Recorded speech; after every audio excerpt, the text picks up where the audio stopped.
दीदी, ओ दीदी, अरे दीदी, ದೀದಿ ಓ ದೀದಿ ಹೀಗೆ ಅಸಭ್ಯವಾಗಿ ಪ್ರಧಾನಿ ನರೇಂದ್ರ ಮೋದಿ ಅವರು ಪಶ್ಚಿಮ ಬಂಗಾಳದ ಮುಖ್ಯಮಂತ್ರಿ ಮಮತಾ ಬ್ಯಾನರ್ಜಿ ಅವರನ್ನ ಒಂದು ಬಾರಿ ಅವಮಾನಿಸಿದ್ರು. ಈಗ ಅದೇ ಮಮತಾ ಬ್ಯಾನರ್ಜಿ ಕರಿಕೋಟು ಹಾಕೊಂಡು ಸುಪ್ರೀಂ ಕೋರ್ಟ್ನ ಮೆಟ್ಟಿಲು ಏರಿದ್ದಾರೆ. ಭಾರತದ ಚುನಾವಣಾ ಆಯೋಗ ನಡೆಸ್ತಾ ಇರುವಂತಹ ವಿಶೇಷ ತೀವ್ರ ಪರಿಷ್ಕರಣೆ ಅಂದ್ರೆ SIR ವಿರುದ್ಧ ಕಾನೂನು ಸಮರ ಸಾರ್ತಾ ಇದ್ದಾರೆ.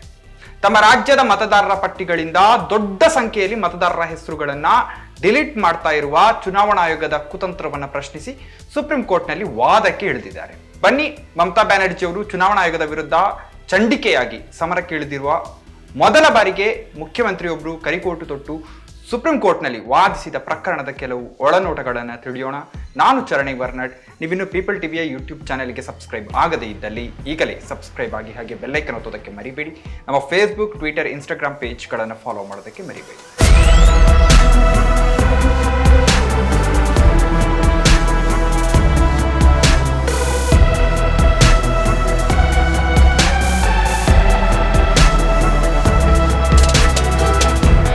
ದೇಶದಾದ್ಯಂತ ಭಾರತೀಯ ಚುನಾವಣಾ ಆಯೋಗ SIR ನಡೆಸ್ತಾ ಇದೆ.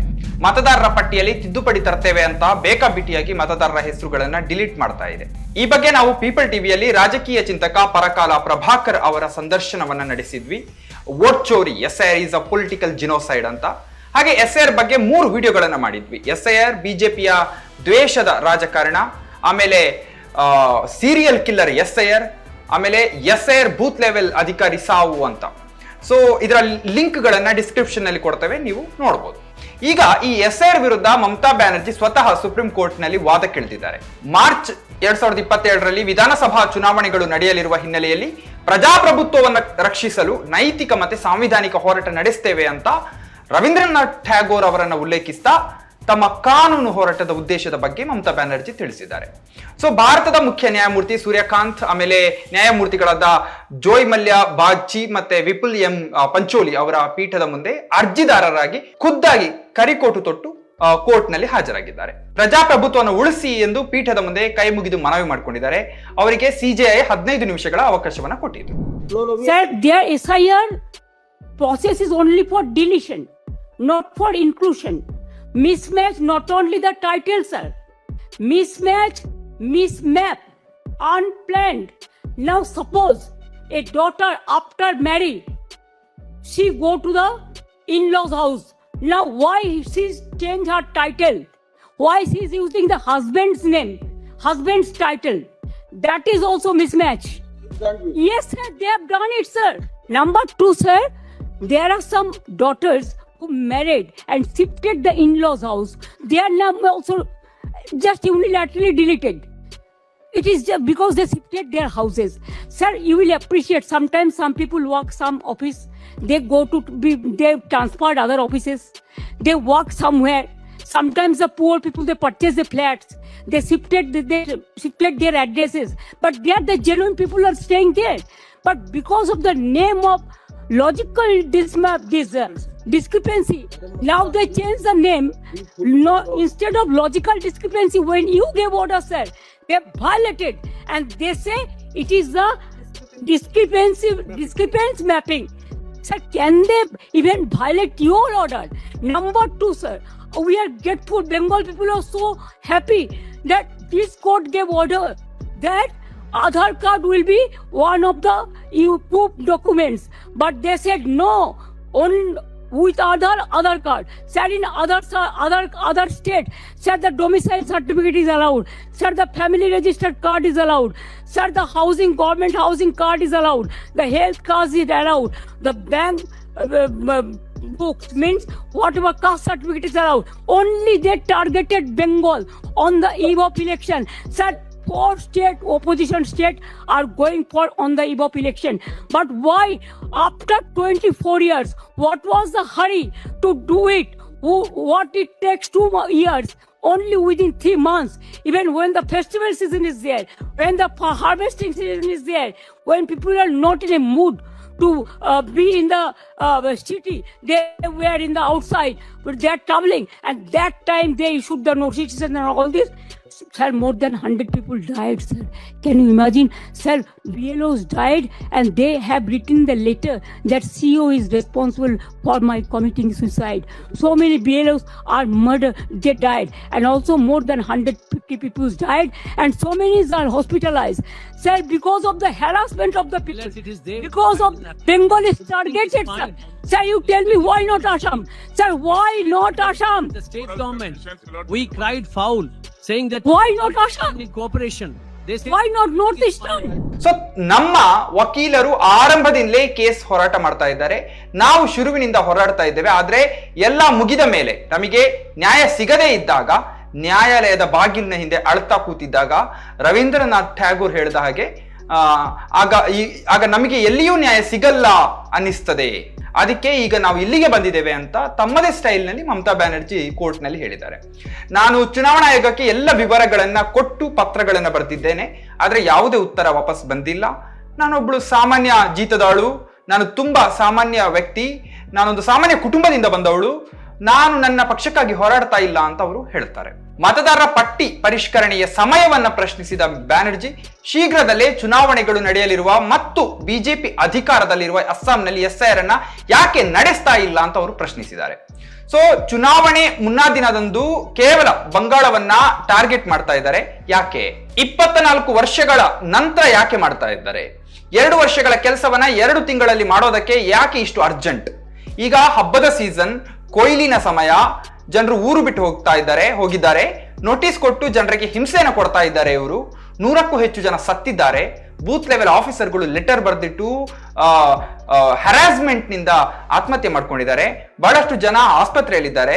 ಬಂಗಾಳವನ್ನ ಟಾರ್ಗೆಟ್ ಮಾಡ್ತಾ ಇದ್ದಾರೆ. ಸರ್ ಹೇಳಿ, ಅಸ್ಸಾಂ ಯಾಕೆ ಇಲ್ಲ, ಈಶಾನ್ಯ ರಾಜ್ಯಗಳು ಯಾಕೆ ಇಲ್ಲ ಅಂತ ಸುಪ್ರೀಂ ಕೋರ್ಟ್ ಅನ್ನ ಮಮತಾ ಬ್ಯಾನರ್ಜಿ ಪ್ರಶ್ನಿಸಿದ್ದಾರೆ.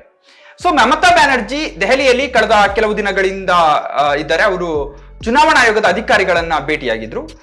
ಅವರು ತಮ್ಮ ಜೊತೆಗೆ ಕೆಲವು ಮಹಿಳೆಯರನ್ನ ಕೂಡ ಕರ್ಕೊಂಡು ಬಂದಿದ್ರು. ಎಸ್ಪೆಷಲಿ ಬಂಗಾಳದಲ್ಲಿ ನಡೆದ SIR ನಲ್ಲಿ ಹೆಸರು ಡಿಲೀಟ್ ಆಗಿರುವ ಮಹಿಳೆಯರು. ಲಾಜಿಕಲ್ ಡಿಸ್ಕ್ರಿಪೆನ್ಸಿ ಅಂತ ಹೇಳಿ ತೊಂದರೆಯನ್ನ ಕೊಡ್ತಾ ಇದ್ದಾರೆ. ಮದುವೆಯಾದ ಮೇಲೆ ಸರ್ನೇಮ್ ಚೇಂಜ್ ಮಾಡಿಕೊಂಡ ಮಹಿಳೆಯರು, ಅಡ್ರೆಸ್ ಬದಲಾಯಿಸಿದವರು, ಮೈಗ್ರೆಂಟ್ ಲೇಬರ್ಸು, ಇವರ ಹೆಸರುಗಳು ಮ್ಯಾಚ್ ಆಗಲ್ಲ ಅಂತ ಚುನಾವಣಾ ಆಯೋಗ ಇವರ ಹೆಸರುಗಳನ್ನ ಮತದಾರರ ಪಟ್ಟಿಯಿಂದ ಡಿಲೀಟ್ ಮಾಡ್ತಾ ಇದೆ. ಇದು ಮಮತಾ ಬ್ಯಾನರ್ಜಿ ಅವರ ಆರೋಪ. ಈ SIR ವಿಷಯದ ಮೇಲೆ ಈಗಾಗಲೇ ಪಿಟಿಷನ್ಗಳು ಫೈಲ್ ಆಗಿವೆ. ಕಪಿಲ್ ಸಿಬಲ್ ಸೇರಿದಂತೆ ಹಲವು ವಕೀಲರು ಕೇಸನ್ನು ನಡೆಸ್ತಾ ಇದ್ದಾರೆ. ಜನವರಿ 19ರಂದು ಕೋರ್ಟ್ ಲಾಜಿಕಲ್ ಡಿಸ್ಕ್ರಿಪೆನ್ಸಿ ಲಿಸ್ಟ್ ನ ವೆರಿಫಿಕೇಶನ್ಗೆ ಆದೇಶವನ್ನು ಕೊಟ್ಟಿದೆ ಅಂತ CJI ಹೇಳಿದ್ದಾರೆ. ಆದ್ರೆ ಕೋರ್ಟ್ ಕೊಟ್ಟಿರುವ ಆದೇಶಗಳನ್ನ ಚುನಾವಣಾ ಆಯೋಗ ಅನುಸರಿಸ್ತಾ ಇಲ್ಲ. ಇತರ ರಾಜ್ಯಗಳಲ್ಲಿ ಆಧಾರ್ ಕಾರ್ಡ್ ಅನ್ನ ಕೇಳಿ ಅದನ್ನ ಅಂಗೀಕರಿಸ್ತಾರೆ, ಆದ್ರೆ ಬಂಗಾಳದಲ್ಲಿ ಆಧಾರ್ ಕಾರ್ಡ್ ಅನ್ನ ಕೇಳ್ತಾ ಇಲ್ಲ. ಡೊಮಿಸೈಲ್ ಸರ್ಟಿಫಿಕೇಟ್, ಕಾಸ್ಟ್ ಸರ್ಟಿಫಿಕೇಟ್, ಸರ್ಕಾರಿ ಹೌಸಿಂಗ್ ಸರ್ಟಿಫಿಕೇಟ್ ಇವೆಲ್ಲವನ್ನ ತಿರಸ್ಕರಿಸ್ತಾ ಇದ್ದಾರೆ SIR ನಲ್ಲಿ. ಇನ್ಯಾವುದನ್ನು ಗಣನೆಗೆ ತೆಗೆದುಕೊಳ್ತಾ ಇಲ್ಲ. ಇದ್ಯಾವುದನ್ನು ಕೂಡ ಗಣನೆಗೆ ತೆಗೆದುಕೊಳ್ಳದೆ ಮತದಾರರ ಪಟ್ಟಿಯಿಂದ ಹೆಸರುಗಳನ್ನ ಡಿಲೀಟ್ ಮಾಡ್ತಾ ಇದೆ ಚುನಾವಣಾ ಆಯೋಗ ಅಂತ ಅವರು ಹೇಳಿದ್ದಾರೆ. ಸೊ SIR ನಲ್ಲಿ ಆಧಾರ್ ಕಾರ್ಡ್ ಅನ್ನ ಗಣನೆಗೆ ತೆಗೆದುಕೊಳ್ತಾ ಇಲ್ಲ ಅಂತ ಮಮತಾ ಹೇಳಿದಾಗ CJI ಹೇಳಿದ್ದೇನೆಂದ್ರೆ, ಆಧಾರ್ ಕಾರ್ಡ್ಗೆ ಅದರದೇ ಲಿಮಿಟೇಷನ್ಸ್ ಇದೆ. SIR ಪ್ರಕ್ರಿಯೆಯ ಲೀಗಲ್ ವಿಷಯದ ಮೇಲೆ ಜಡ್ಜ್ಮೆಂಟ್ ರಿವರ್ಸ್ ಆಗಿದೆ, ಅದರ ಮೇಲೆ ಇನ್ನು ಕಮೆಂಟ್ ಮಾಡೋ ಹಾಗೆ ಇಲ್ಲ, ಮಾಡೋಕ್ಕಾಗಲ್ಲ ಅಂತ CJI ಹೇಳಿದ್ದಾರೆ. ಸೊ ಕೇವಲ ಬಂಗಾಳದಲ್ಲಿ ಮಾತ್ರ 8,000 ಮೈಕ್ರೋ ಅಬ್ಸರ್ವರ್ಗಳನ್ನ ನೇಮಕ ಮಾಡಲಾಗಿದೆ. ಯಾಕಂದ್ರೆ ಬೂತ್ ಲೆವೆಲ್ ಆಫೀಸರ್ಗಳನ್ನ ಸೈಡ್ ಲೈನ್ ಮಾಡಿ ಮತದಾರರ ಪಟ್ಟಿಯಿಂದ ತಮಗೆ ಬೇಕಾದವರ ಹೆಸರನ್ನ ಡಿಲೀಟ್ ಮಾಡೋದಕ್ಕೆ ಆಗತ್ತೆ ಅಂತ. ಮೊದಲ ಫೇಸ್ ನಲ್ಲಿ 58 ಲಕ್ಷ ಹೆಸರುಗಳು ಡಿಲೀಟ್ ಆಗಿವೆ. ಜೀವಂತ ಇರುವವರನ್ನು ಸತ್ತವರು ಅಂತ ಡಿಕ್ಲೇರ್ ಮಾಡಿದ್ದಾರೆ. ಬಂಗಾಳವನ್ನ ಟಾರ್ಗೆಟ್ ಮಾಡ್ತಾ ಇದ್ದಾರೆ. ಕೇವಲ ಬಂಗಾಳಕ್ಕೆ ಮೈಕ್ರೋ ಅಬ್ಸರ್ವರ್ಗಳನ್ನ ನೇಮಿಸಿದ್ದಾರೆ. ಬಂಗಾಳದ ಜನರನ್ನ ಬುಲ್ಡೋಸ್ ಮಾಡಬೇಕು ಅಂತ ಇವರ ಉದ್ದೇಶ ಅಂತ ಮಮತಾ ಬ್ಯಾನರ್ಜಿ ಸುಪ್ರೀಂ ಕೋರ್ಟ್ ಮುಂದೆ ವಾದಿಸಿದ್ದಾರೆ. ಸೊ ವಾದಿಸ್ತಾ ಮಮತಾ ಬ್ಯಾನರ್ಜಿ ಈ ಚುನಾವಣಾ ಆಯೋಗವನ್ನ ವಾಟ್ಸ್ಆಪ್ ಕಮಿಷನ್ ಅಂತ ಕರೆದಿದ್ದಾರೆ. ಯಾಕಂದ್ರೆ ಎಲೆಕ್ಷನ್ ಕಮಿಷನ್ ಎಲ್ಲ ಎಲ್ಲ ಮಾಹಿತಿಗಳನ್ನ ಇನ್ಸ್ಟ್ರಕ್ಷನ್ಸ್ ಗಳನ್ನ ವಾಟ್ಸ್ಆಪ್ ನಲ್ಲಿ ಕಳಿಸ್ತದೆ ಅಂತ. ಸೊ ಎಲೆಕ್ಷನ್ ಕಮಿಷನ್ ಸೈಡಿನ ಸೀನಿಯರ್ ಅಡ್ವೊಕೇಟ್ ರಾಕೇಶ್ ದ್ವಿವೇದಿ ಏನಿದ್ದಾರೆ, ಅವರು ಬಂಗಾಳದಲ್ಲಿ ಅಲ್ಲಿನ ರಾಜ್ಯ ಸರ್ಕಾರ ಸಾಕಷ್ಟು ಗ್ರೂಪ್ ಬಿ ಅಧಿಕಾರಿಗಳನ್ನ ಆಫೀಸರ್ಗಳನ್ನ ನಮಗೆ ಕೊಟ್ಟಿಲ್ಲ, ಅದಕ್ಕೆ ನಾವು ಮೈಕ್ರೋ ಅಬ್ಸರ್ವರ್ಗಳನ್ನ ನೇಮಕ ಮಾಡಬೇಕಾಯ್ತು ಅಂತ ಹೇಳಿದ್ರು. ಅದಕ್ಕೆ ಮಮತಾ ಬ್ಯಾನರ್ಜಿ 23 ಜಿಲ್ಲೆಗಳಲ್ಲಿ ಸಾಧ್ಯವಾದಷ್ಟು ಆಫೀಸರ್ಗಳನ್ನ ನಾವು ಕೊಟ್ಟಿದ್ದೇವೆ ಅಂತ ಕೌಂಟರ್ ಅಟ್ಯಾಕ್ ಮಾಡಿದ್ದಾರೆ. ಸೊ ವಾದ ಪ್ರತಿವಾದಗಳ ನಂತರ ಸುಪ್ರೀಂ ಕೋರ್ಟ್ ಮಮತಾ ಬ್ಯಾನರ್ಜಿ ಅರ್ಜಿಯ ಮೇಲೆ ಚುನಾವಣಾ ಆಯೋಗಕ್ಕೆ ಒಂದು ನೋಟಿಸ್ ಅನ್ನು ಇಶ್ಯೂ ಮಾಡಿದೆ. ಸೋಮವಾರದ ಒಳಗಡೆ ರಿಪ್ಲೈ ಕೊಡಿ ಅಂತ ಹೇಳಿದೆ. ಆಮೇಲೆ ಬಂಗಾಳದ ರಾಜ್ಯ ಸರ್ಕಾರ ಗ್ರೂಪ್ ಬಿ ಆಫೀಸರ್ಗಳ ಲಿಸ್ಟ್ ಕೊಟ್ರೆ ಮೈಕ್ರೋ ಅಬ್ಸರ್ವರ್ ಗಳನ್ನ ರಿಲೀವ್ ಮಾಡಬಹುದು ಅಂತ ಸಜೆಸ್ಟ್ ಮಾಡಿದೆ ಸುಪ್ರೀಂ ಕೋರ್ಟ್. ಸೊ ಸುಪ್ರೀಂ ಕೋರ್ಟ್ನ ಈ ನಡೆಯನ್ನ ತಮ್ಮ ರಾಜ್ಯಕ್ಕೆ ಸಿಕ್ಕಿದ ಗೆಲುವು ಅಂತ, ಮತ್ತೆ ಮಮತಾ ಬ್ಯಾನರ್ಜಿ ಅವರಿಗೆ ಸುಪ್ರೀಂ ಕೋರ್ಟ್ ನಲ್ಲಿ ಸಿಕ್ಕಿದ ದೊಡ್ಡ ಗೆಲುವು. SIR ವಿಷಯದಲ್ಲಿ ಚುನಾವಣಾ ಆಯೋಗಕ್ಕೆ ನೋಟಿಸ್ ಇಶ್ಯೂ ಆಗಿದೆ, ಸೆನ್ಸಿಟಿವ್ ಆಗಿ ಕೆಲಸ ಮಾಡಿ ಅಂತ ಆದೇಶ ನೀಡಲಾಗಿದೆ, ಮೈಕ್ರೋ ಅಬ್ಸರ್ವರ್ ಬೇಕಿಲ್ಲ ಅಂತ ಕ್ಲಿಯರ್ ಮಾಡಿದ್ದಾರೆ. ಕೋರ್ಟ್ ನಲ್ಲಿ ಮಮತಾ ಅಡ್ವೊಕೇಟ್ ನಂತೆ ಕೋರ್ಟ್ ಧರಿಸಿ ಸತ್ಯಾಂಶಗಳೊಂದಿಗೆ ಆರ್ಗ್ಯೂ ಮಾಡಿ ಅಕೌಂಟಬಿಲಿಟಿ ತರಿಸಿದ್ದಾರೆ ಅಂತ ಅವರ ಪಕ್ಷ TMC ಹೇಳಿದೆ. ಸೊ ಕೇಂದ್ರ ಸರ್ಕಾರ ಬಿಜೆಪಿಯೇತರ ಪಕ್ಷಗಳ ಆಡಳಿತ ಇರುವ ರಾಜ್ಯಗಳಲ್ಲಿ ತನ್ನ ದ್ವೇಷವನ್ನು ನಿರಂತರವಾಗಿ ತೋರಿಸ್ತಾ ಬಂದಿದೆ. ಬಂಗಾಳದ ವಿಚಾರದಲ್ಲೂ ಅಷ್ಟೇ. ಈ ಹಿಂದೆ ನರೇಗಾ ಇದ್ದಾಗ ಅದರಲ್ಲಿ ಬಂಗಾಳಕ್ಕೆ ಫಂಡ್ ಬಿಡುಗಡೆ ಮಾಡದೆ ಸತಾಯಿಸಿತ್ತು ಕೇಂದ್ರ ಸರ್ಕಾರ. ದೀದಿ ಓ ದೀದಿ ಅಂತ ಮಮತಾ ಬ್ಯಾನರ್ಜಿ ಅವರನ್ನ ಬಹಿರಂಗವಾಗಿ ಸಭೆಯಲ್ಲಿ ಪ್ರಧಾನಮಂತ್ರಿ ಅವಮಾನ ಮಾಡಿದ್ರು. ಈಗ SIR ವಿಚಾರದಲ್ಲಿ ಇಲ್ಲಿಯವರೆಗೆ ನಡೀತಾ ಇರುವ ಹೋರಾಟಗಳಿಗಿಂತ ಭಿನ್ನವಾಗಿ ರಾಜ್ಯವೊಂದರ ಮುಖ್ಯಮಂತ್ರಿ ಮೊದಲ ಬಾರಿಗೆ ಕೋರ್ಟ್ ಮೆಟ್ಟಲೇರಿ ತಮ್ಮ ರಾಜ್ಯದ ನ್ಯಾಯಕ್ಕಾಗಿ ಹೋರಾಡಿದ್ದಾರೆ. SIR ವಿರುದ್ಧದ ಹೋರಾಟಕ್ಕೆ ಮಮತಾ ಬ್ಯಾನರ್ಜಿ ಹೊಸ ಭಾಷ್ಯವೊಂದನ್ನು ಬರೆದಿದ್ದಾರೆ.